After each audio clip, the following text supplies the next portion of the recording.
حضرت موسیٰ علیہ السلام کے زمانے میں اللہ عز و جل سے محبت کرنے والا ایک مجذوب بکریاں چرایا کرتا تھا، بالکل تنہا الگ تھلگ پہاڑوں ویرانوں میں دنیاوی خرافات سے دور رہ کر اللہ تعالیٰ سے محبت کی یک طرفہ باتیں کرتا رہتا تھا۔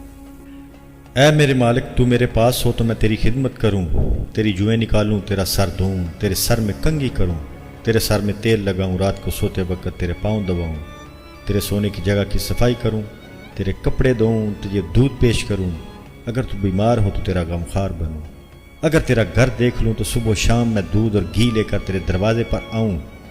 اے میرے اللہ، بکریوں کو ادھر ادھر پھرانے کا تو محض بہانہ ہے، میں تو تیری تلاش تیری محبت میں مارا مارا پھرتا رہتا ہوں۔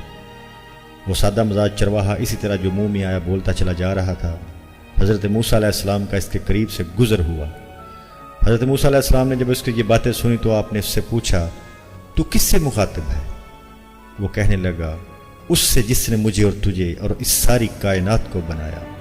حضرت موسیٰ علیہ السلام نے فرمایا، وہ عقل سے پیدل چرواہے، اللہ عز و جل کو ان چیزوں کی محتاجی کہاں؟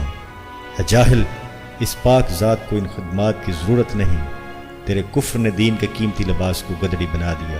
اے بدبخت، خبردار، آئندہ سے ایسی فضول باتیں منہ سے نکالیں، اگر تو نے اپنی زبان بند نہ کی تو غیرت حق آتش بن کر کائنات کو جلا ڈالے گی۔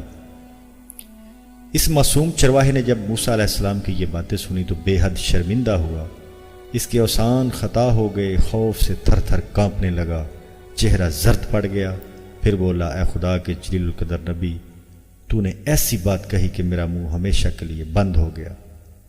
یہ کہتے ہی چرواہے نے ٹھنڈی آہ بھری اپنا گریبان تار تار کر دیا، دیوانوں کی طرح روتا ہوا جنگل کی طرف بھاگ گیا۔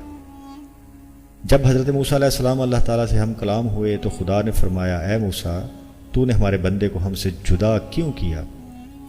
تو دنیا میں جدائی ڈالنے کے لیے آیا ہے یا ملانے کے لیے؟ خبردار، اس کام میں احتیاط رکھ، ہم نے اپنی مخلوق میں سے ہر شخص کی فطرت الگ بنائی ہے اور ہر فرد کو دوسرے سے جدا عقل بخشی ہے۔ ایک بات ایک کے حق میں زہر کا اثر رکھتی ہے تو دوسرے کے حق میں تریاق کا اثر رکھتی ہے۔ جو شخص جس زبان میں بھی ہماری حمد و ثنا کرتا ہے، اس سے ہماری ذات میں کچھ بھی کمی اور بیشی واقعہ نہیں ہوتی۔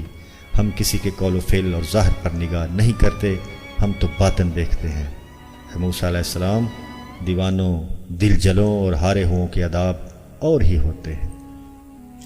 حضرت موسیٰ علیہ السلام یہ سن کر پشیمان ہوئے، پھر اسی اضطراب اور بے چینی کی حالت میں اس چرواہے کو ڈھونڈنے جنگلوں ویرانوں میں چلے گئے۔ صحرا و بیابان کی خاک چھان ماری لیکن اس دیوانے کا کہیں پتہ نہ چلا۔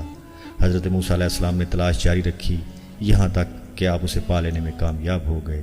چرواہے نے انہیں دیکھ کر کہا، اے موسیٰ علیہ السلام، اب مجھ سے کیا خطا ہوئی کہ تو یہاں بھی آن پہنچا؟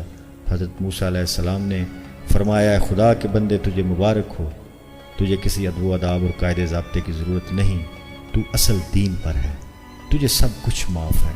پیغمبر خدا کی یہ باتیں سن کر چرواہے کی آنکھوں میں آنسو بھر آئے اور عرض کرنے لگا، اب میں ان باتوں کے قابل کہاں، میرے دل